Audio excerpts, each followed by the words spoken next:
qui donne une valeur à l'amitié et au sens de la collaboration entre collègues. Sans l'amitié, il n'est pas possible qu'il y ait des résultats fiables et efficaces. L'amitié permet de nouer des relations, de créer un environnement serein dans une entreprise. Mais si dans une entreprise, on installe la compétitivité malsaine, maintenant l'amitié est là pour temporiser les égos et permettre à ce que l'entreprise puisse émerger, éclore et prospérer. J'ai besoin de leur connaissance, j'ai besoin de leur expertise, de leur avis pour que la société où nous tous nous sommes employés puisse atteindre les objectifs qui nous ont été assignés.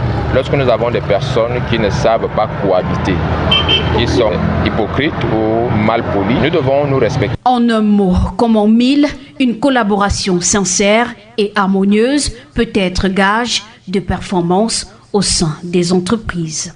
Le président de la République du Cameroun, Paul Biya, a rendu public deux décrets ce jour. Les 10 tests portent nomination d'officiers des forces de l'ordre à l'École internationale des forces de sécurité, I-Force. Nous reviendrons sur cette actualité dans les prochaines éditions de journaux. L'élection des conseillers régionaux du 30 novembre 2025 se prépare à l'Elections Cameroun. Les cadres de cette institution sont à l'école de la tenue des commissions locales et votent depuis ce matin à Yaoundé. Les travaux sont présidés par Abdoul Kirimou, le directeur général adjoint des élections. Jean-Marie Anaba, chef d'ex et éditorialiste politique, Royal FM. Elections Cameroun est paré pour le scrutin du 30 novembre 2025, côté préparation matérielle. Le directeur général adjoint des élections rassure. Abdoul Karimou. Sur le plan matériel, c'est une élection assez légère. Nous avons en tout 25 000 électeurs par rapport au suffrage universel. Nous avons à peine 200 bureaux de vote. Donc matériellement, nous sommes prêts depuis longtemps par rapport à cette élection-là. Les documents électoraux sont déjà imprimés entre des bulletins, les feuilles de pointage, les listes électorales, tout est déjà prêt et fait déjà sur le terrain. Et c'est pour renforcer les capacités des cadres de l'institution que des formateurs sont organisés. Principales leçons, la tenue de la commission locale de vote, l'organisation et le fonctionnement de la commission régionale de supervision. Abdoul Karimou. La commission régionale de supervision, c'est elle qui va procéder à la centralisation des résultats, à la vérification, n'est-ce pas, des procès-verbaux et à la proclamation des résultats de l'élection de conseillers régionaux au niveau de chaque département.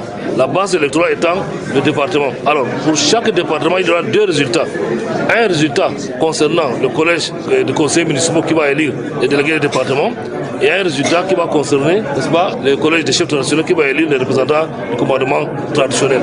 Après cette première formation, place sera donnée à la formation des membres des commissions régionales de supervision et membres des commissions locales de vote qui seront à l'œuvre pour servir de guide aux collèges électoraux constitués des chefs traditionnels et des conseillers municipaux qui éliront cette deuxième cuvée des conseillers régionaux. En économie, un réseau de fabricants de faux vins et spiritueux a été démantelé au quartier Eligedjo à Yaoundé par les éléments de la Légion de gendarmerie du centre. Cette autre prise indique que le phénomène prend de l'ampleur dans notre société et qu'il y a urgence de distinguer les vraies boissons des frélatés et de reconvertir ces fabricants clandestins vers les canons des normes et de la qualité. Francine Ateba, reporter à la rédaction centrale. Souvent consommés par ignorance, les vins et spiritueux frélatés ont réussi le pari de se dissimuler dans la bonne qualité. Face à cette situation, il est crucial de détecter un bon vin d'un vin frélaté à partir des critères présentés par Amel Sikati, expert en agro-industrie. Pour reconnaître un bon vin, il faut déjà commencer par vérifier l'étiquetage et l'emballage. L'étiquette doit être claire et précise. L'emballage doit être de qualité et il faut se rassurer que la bouteille est propre et sans défaut. Parce qu'en fait, généralement, les bouteilles utilisées dans la contrefaçon sont des bouteilles recyclées. Le prix également peut être un signe de contrefaçon. Les vins de qualité ont des certificats d'authenticité qui permettent de garantir l'origine et la qualité du vin.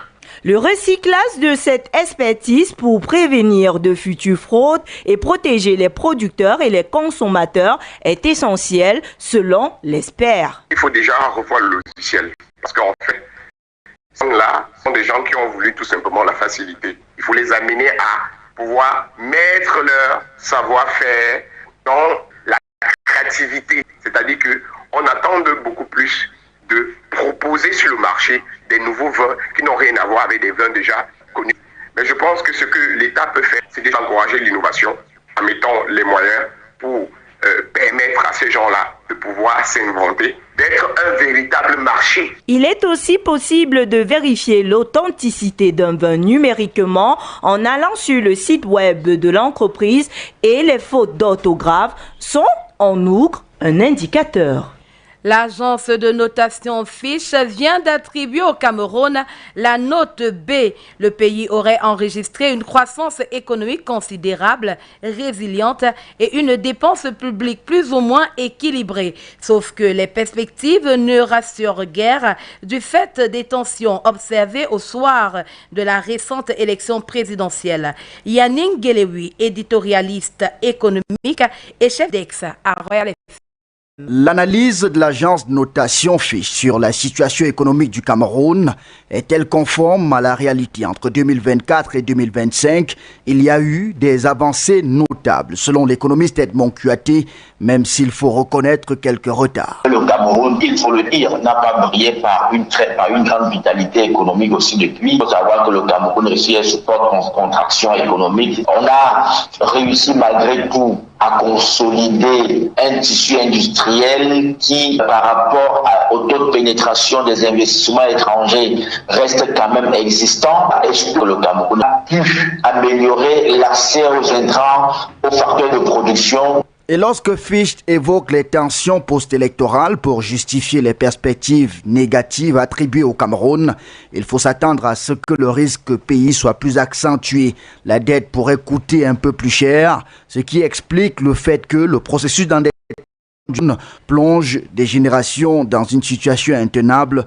À long terme, on pourrait regretter. On serait enclin à se poser la question, est-ce que vous avez fait du bien au pays ou alors est-ce que vous avez fait du mal? Parce qu'il faut se souvenir que l'endettement est une entrave sérieuse au développement durable. Le développement durable étant la capacité des contemporains à pouvoir créer leurs conditions d'épanouissement économique sans entraver celles des générations futures, tout en alourdissant les mécanismes de développement des générations sur 5-10 générations. C'est que tu n'as rien fait. Et toujours en perspective, le déficit budgétaire au Cameroun oscille entre 1,4 et 1,7% du produit intérieur brut, loin de la norme adoptée par l'agence notation Fitch pour la catégorie B, qui est de 3,3% du produit intérieur brut des pays indiqués.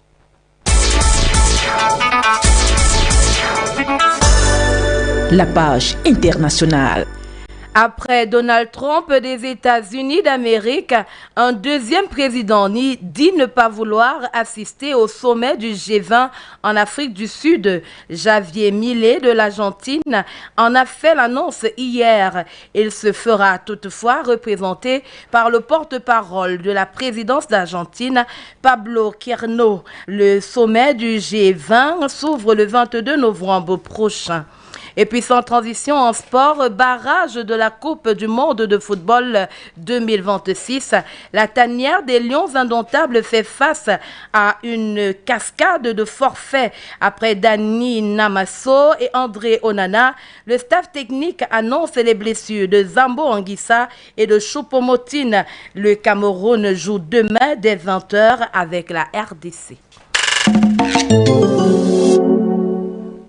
The second part of the news in the English language with Biwa Brian. We begin in health, where today, November 12, 2025, is being observed globally as the World Pneumonia Day under the theme Child Survival. It is a global event aimed to spread awareness and educate people to combat pneumonia disease, which is the world's biggest infectious killer of adults and children, responsible for the majority of death of children below 5 years around the world. Our reporter Ngang Nadesh interviewed a health expert who shares some insights on the pneumonia disease. Here's her report. Dr. Paul is a health expert.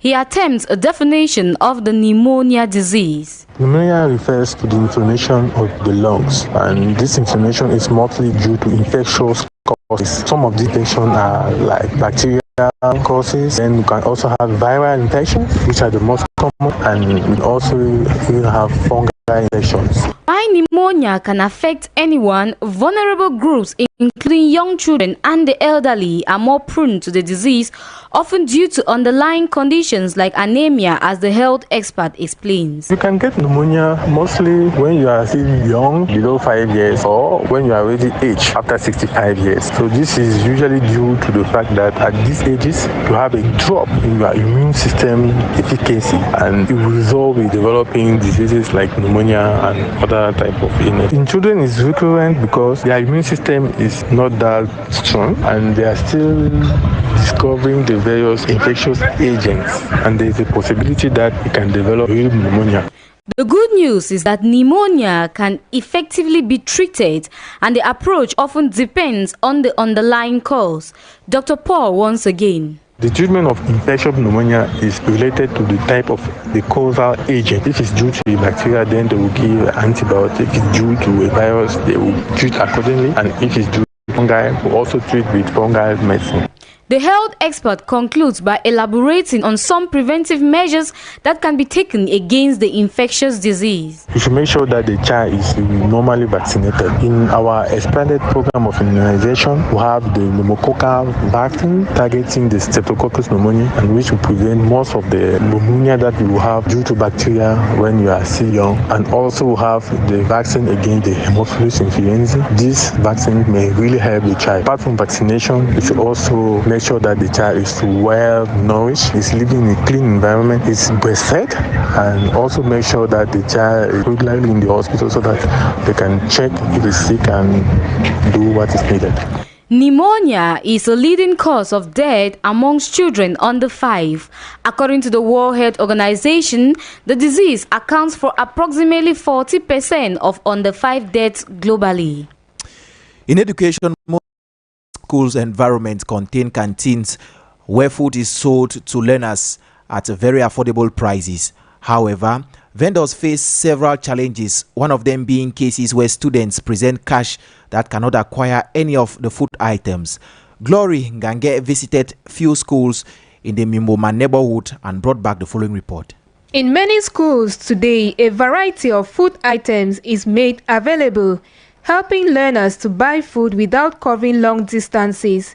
According to this anonymous food seller at a private nursery and primary school here in Mimboman, the task has become more challenging recently for many reasons. Selling in school premises with the current economic situation is very difficult. Most of the children now bring along their snacks, which forces us to prepare just the quantity that can completely be bought. Few of those who bring money to buy from us in the campus are the seniors. She further condemns the behavior of some pupils who do not comply with food prices and reveals how she handles such situations. When a child brings money, we serve them what is equivalent to the amount. Sometimes we also give free bread to those whose money can only buy the filling in. But most of the time, we provide just what their money can afford. To this other woman who speaks in broken English, she is more considerate towards these youngsters in situations where they do not respect buying prices. My name is Mbazwa Suzanne Edith. I serve for this school, Princess Maya. All picking for them in my child, where they bring 25, 50, 100. I give them much of their rice, spaghetti, beans, anything with meat. Where I get money, I put fish. Studies have proven well is important for the growth, development, and academic success of learners, especially balanced diet supports cognitive function, boosts energy, and enhances concentration. And as you heard in the headlines, the Minister of Public Health, Dr. Manauda Malashi, today used the platform of the African Day for the Fight Against Counterfeit Drugs to issue a severe warning that roadside medication kills. While facing the press in Yaoundé this Wednesday, November 12, The public health minister emphasized the quality, reliable medications are only available through recognized pharmacies and hospitals. He went further to detail the government's commitment to fight the sale of fake, illicit and substandard medicines, urging citizens to recognize the silent danger of counterfeit products. We now take you into the society to talk about friendship within enterprises or institutions. It has been noticed that people have different ways of collaborating with colleagues due to their preferences.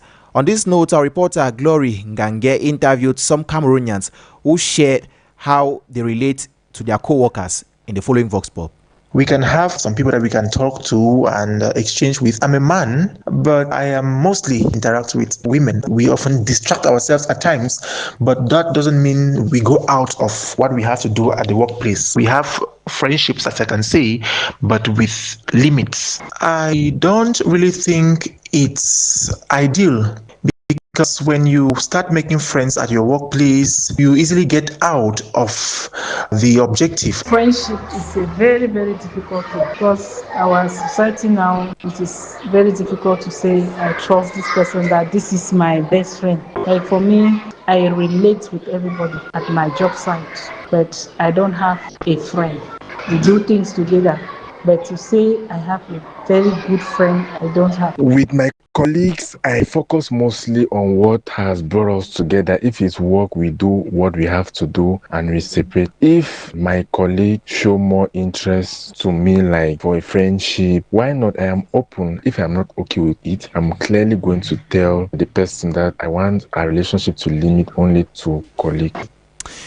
From the society, we move to economic news, where Cameroon's economic performance has earned positive points from Fitch Agency. According to the American rating institution, the country's growth was estimated at 4% in 2024, with agriculture, infrastructure, and energy as measured driving sectors. But then, to what extent is this rating relevant in regards to the realities on the field? Jeffrey Tachum caught up with an expert and gathered their reactions in the following report. The American agency Fitch has reaffirmed Cameroon's financial governance rating at B with both negative and positive outlooks.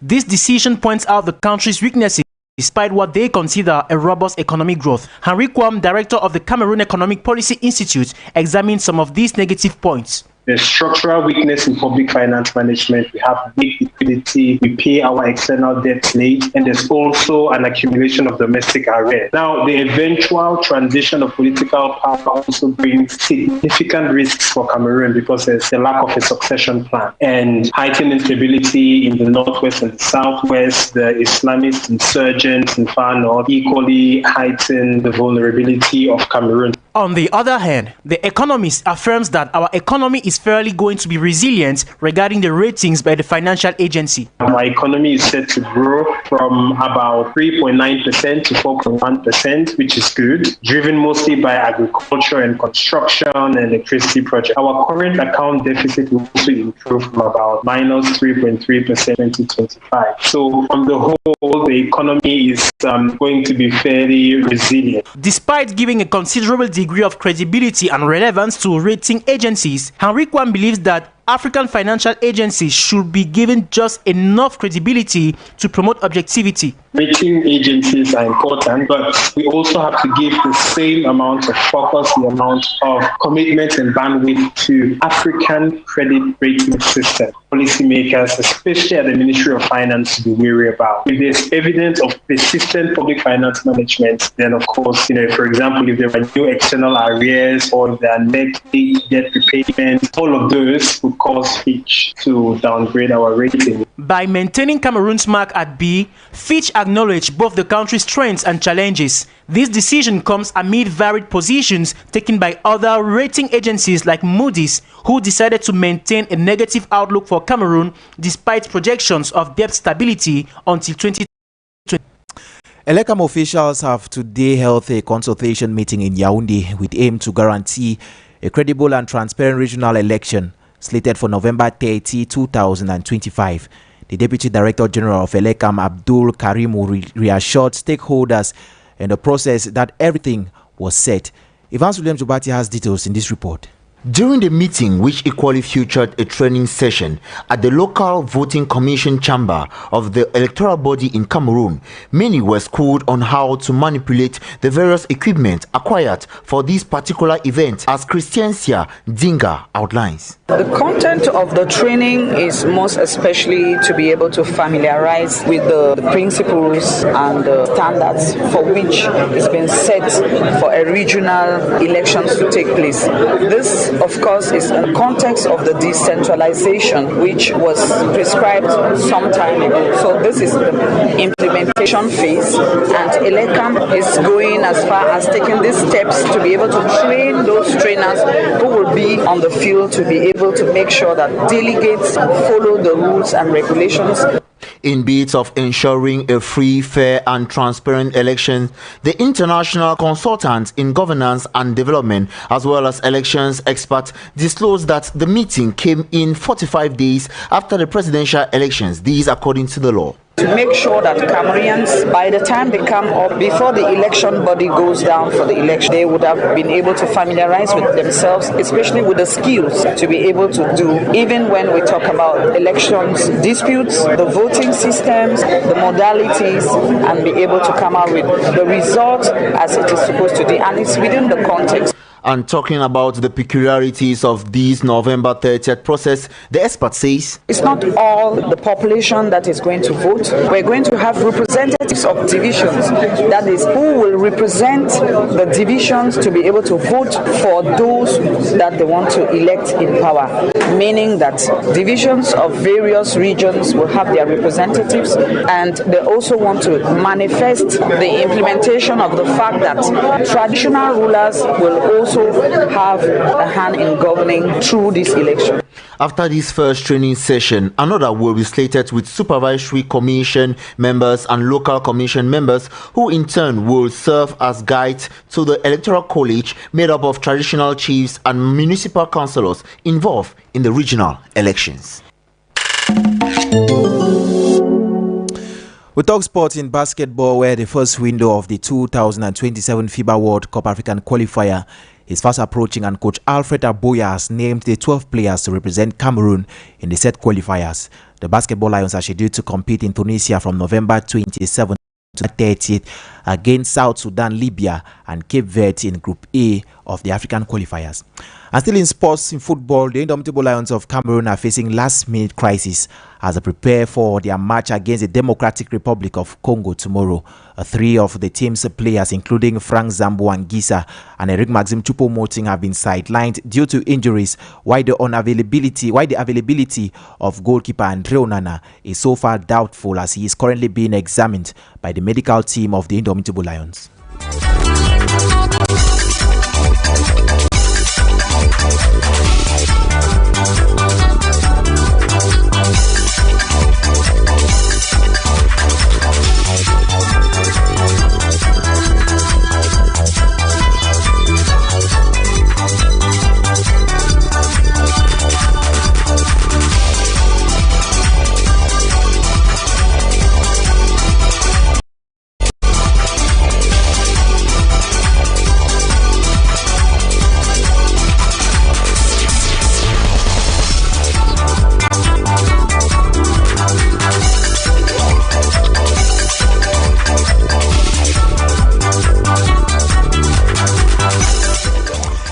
Ladies and gentlemen, we have reached the end of today's 6 p.m. bilingual news over Reality 8.4 FM. The news was successful thanks to technical assistance from Imrate Kumi. Brian Bida took care of the camera for our YouTube live. Production assistants Claude Bauken and Jeffrey Tachum. Script editing Glory Gange and Olivier Ndemaipo. Editorial coaching Abel Bela Samari. Coordination from the station's manager Roger Kiek, and for general supervision we had from the Reverend Pastor Bisai Emmanuel Noel. The 6 p.m. news was jointly presented by Biwa Brian and Anne-Priscille Koubitev. Il nous a rejoint dans ce studio le DG, directeur général de Royal FM.